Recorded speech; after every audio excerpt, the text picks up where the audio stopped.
வணக்கம். இது ஆதி தமிழச்சி YouTube channel. நான் உங்கள் ஆதி தமிழச்சி. நம்ம ஆதி தமிழச்சி யூடியூப் சேனல்ல வாராகி தேவி பற்றி எண்ணற்ற வழிபாட்டு முறைகளை தொடர்ந்து பதிவு செய்துட்டு இருக்கிறேன். தொடர்ந்து பாருங்க. நமது சேனல் சார்பாக அனைத்து பூஜை பொருட்களையும் அறிமுகப்படுத்தி இருக்கிறேன்.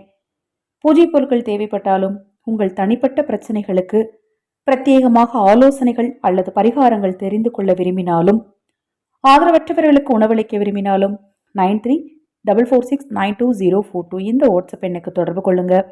தெளிவான விளக்கம் கொடுக்கிறேன். இன்றைய காலகட்டத்தில் தினமும் ஏதாவது ஒரு பிரச்சனை, குடும்பத்தில் அல்லது தொழிலில்.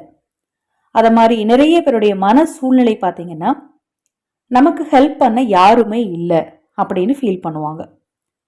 இந்த சூழ்நிலையில் நீங்கள் இருந்தீங்க அப்படின்னா, இப்போ நான் சொல்லக்கூடிய மிக எளிமையான ஒரு மந்திர பரிகாரம்.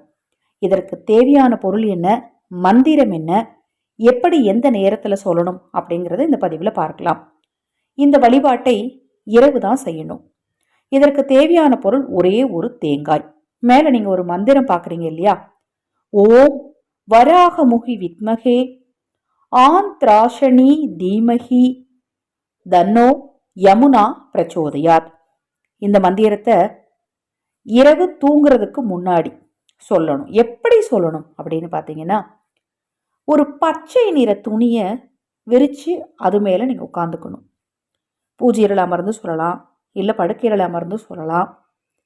இல்லைங்க நான் ஹாலில் தான் இருப்பேன், ஹாலில் அமர்ந்து சொல்லலாம், தவறு கிடையாது. சமையலறை சுத்தமாக இருந்தால் சமையலறையில் கூட அமர்ந்து சொல்லலாம், தவறே கிடையாது. வடக்கு அல்லது கிழக்கு நோக்கி அமர்ந்து இந்த மந்திரத்தை 33 முறை சொல்லலாம். இல்லைனா 48, இல்லைனா 108, 111, இது மாதிரி உங்களால் எத்தனை முறை சாத்தியமோ. நான் குறைந்தபட்சம் சொல்லியிருக்கேன், உங்களால் எவ்வளோ தடவை சொல்ல முடியுமோ அவ்வளோ தடவை சொல்லலாம். சரி, தேங்காய் என்ன பண்ணணும் அப்படின்னு பார்த்தீங்கன்னா, உங்களுடைய 2 உள்ளங்கை ஏந்தி நடுவில் தேங்காயை வச்சுக்கணும். தேங்காயை வச்சுக்கிட்டு தான் அந்த மந்திரத்தை சொல்லணும். இந்த மந்திரத்தை தொடர்ந்து இரவு தூங்குறதுக்கு முன்னாடி 21 நாட்கள் சொல்லணும். தேங்காய் ஒரே தேங்காயை கூட நீங்கள் தாராளமாக பயன்படுத்திக்கலாம். இல்லை 2 நாள் 3 நாளைக்கு ஒரு தடவை தேங்காயை நீங்கள் மாற்றிக்கலாம். ஏன்னா ஒரு சிலருக்கு பயமாக இருக்கும் இல்லையா, தேங்காய் கெட்டு போயிருமோ அப்படிங்கிற பயமாக இருக்கும். முடிந்தால் தினமுமே மாற்றுறது ரொம்ப விசேஷம். மறுநாள் காலையில் அந்த தேங்காய் என்ன பண்ணணும்னு பார்த்தீங்கன்னா, பிள்ளையார் கோயிலில் போய் சிதறு தேங்காய் போட்டணும். நீங்கள் அதை யூஸ் பண்ணக்கூடாது, சிதறு தேங்காய் தான் போடணும். நாங்கள் வெளிநாட்டில் இருக்கவங்க அது சாத்தியம் இல்லை அப்படிங்கிறவங்க என்ன செய்யலான்னு பார்த்தீங்கன்னா, 5 நாட்களுக்கு ஒரு தடவை தேங்காயை மாற்றுங்க. அந்த தேங்காயை தானமாக கொடுத்துருங்க. யாருக்காவது தானமாகவோ இல்லை பசுவிற்கு தானமாகவோ கொண்டுட்டு போய் கொடுத்துடணுங்க. அதை நீங்கள் உபயோகிக்கக்கூடாது.